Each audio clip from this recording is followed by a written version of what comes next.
नमस्कार दोस्तों, उम्मीद है आप सब अच्छे होंगे। स्वागत है आप सभी का गुरु घंटाल में। दोस्तों आज हम डिस्कस करेंगे मगध की सबसे पहली डायनेस्टी हर्यंक डायनेस्टी के बारे में, जिन्होंने 544 से लेकर 412 बीसी तक मगध पर रूल किया।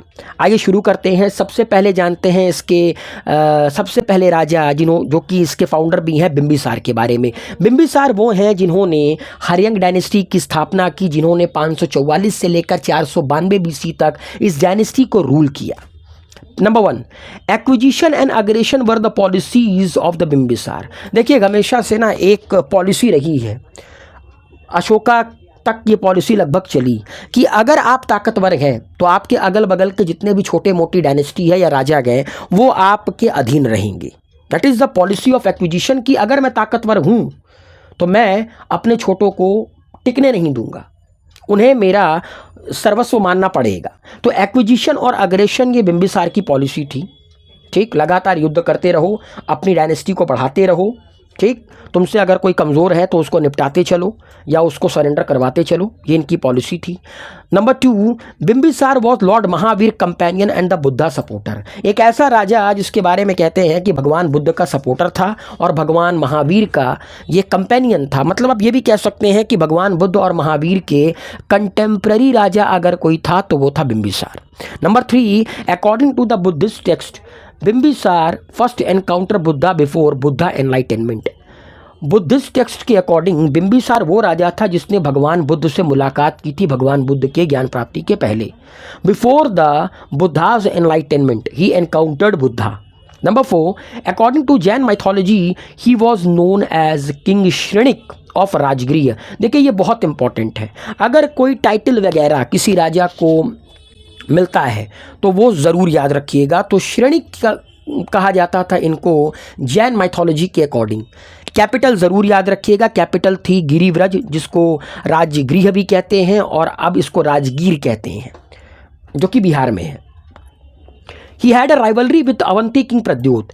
शुरुआती समय में इनकी अवंती के राजा जो कि प्रेजेंट डे का उज्जैन है, अवंती के राजा प्रद्योत से बिल्कुल नहीं बनती थी। 36 का आंकड़ा था, लेकिन बाद में जाकर ये दोस्त बनते हैं। और एक बार जब किंग प्रद्योत को जॉन्डिस होता गया तब उनकी तीमारदारी के लिए बिंबिसार अपने रॉयल फिजिशियन जीवक को भेजते हैं। कहाँ पर? उज्जैन में, किंग प्रद्योत की तीमारदारी करने के लिए, उनको ठीक करने के लिए।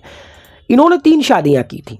3 शादी करने के पीछे का एक कॉन्सेप्ट था मैट्रिमोनियल अलायंसेस, ताकि जितनी शादियां होती हैं उतनी रिश्तेदारी बढ़ती है, रिश्तेदारी बढ़ेगी तो इन्फ्लुएंस बढ़ेगा, इन्फ्लुएंस बढ़ेगा तो कल को युद्ध वगैरह जब होगा तो आपके पास अच्छी खासी बैकअप होगी, अच्छी खासी सेना होगी। तो इन्होंने 3 शादी की थी। पहली शादी इन्होंने की थी कोसला जो डायनेस्टी थी, उनके जो राजा थे उनकी बेटी कोसला देवी से, जो कि प्रसेनजीत की बहन भी थी। दूसरी शादी इन्होंने वैशाली के चीफ, मतलब वैशाली में लिच्छवी डायनेस्टी रूल करती थी, उनके राजा की बेटी चेलेना से इन्होंने दूसरी शादी की थी। और तीसरी शादी इन्होंने पंजाब के मद्र राजा की बेटी क्षेमा से की थी। तो 3 शादी इन्होंने मेनली की थी मैट्रिमोनियल अलायंसेस के अंडर। ठीक, और सबसे इम्पोर्टेंट कॉन्क्वेस्ट इनके जीवन का था अंग को जीतना। अंग जो कि 16 महाजनपदों में एक था, जिस पे कभी अंगराज कर्ण, जो कि महाभारत का एक बड़ा ही आइकॉनिक कैरेक्टर है, उन्होंने रूल किया था, जो कि प्रेजेंट डे के बिहार में भी है, उसको इन्होंने जीतकर मगध में मिला लिया था। ये इनकी लाइफ का सबसे या एज अ राजा के तौर पर सबसे बड़ा कॉन्क्वेस्ट था। अगला जो राजा आता है वो था अजातशत्रु, जिसने 492 से लेकर 460 बीसी तक रूल किया था। इनके वक्त में सबसे इंपॉर्टेंट चीज़ जिसके ऊपर क्वेश्चन बनते हैं वो ये था कि इनके वक्त में 483 बीसी में पहला बुद्धिस्ट काउंसिल हुआ था, just after the death of भगवान बुद्ध की मृत्यु के बाद, या कह सकते हैं कि उनके निर्वाण प्राप्ति के बाद 483 बीसी में पहला बुद्धिस्ट काउंसिल कहाँ पर करवाया गया? राजगृह में करवाया गया। राजा कौन था? अजातशत्रु। राजगृह के सत्तापानी केव में करवाया गया और इस काउंसिल को प्रिसाइड किया था महाकश्यप ने।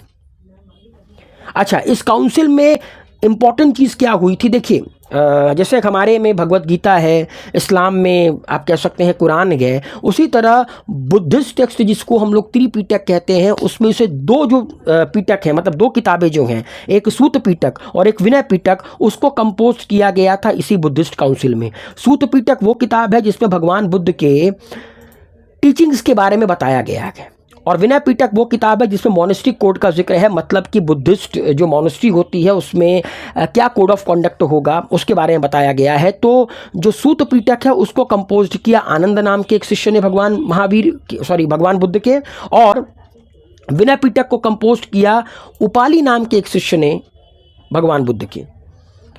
एंड अजात शत्रु ने अपने जीवन में सबसे ज़्यादा जो कह सकते हैं टसल किया वो लिच्छवी किंग से किया, मतलब जो लिच्छवी डायनेस्टी थी वहाँ के राजाओं से हमेशा इसका टसल रहता था।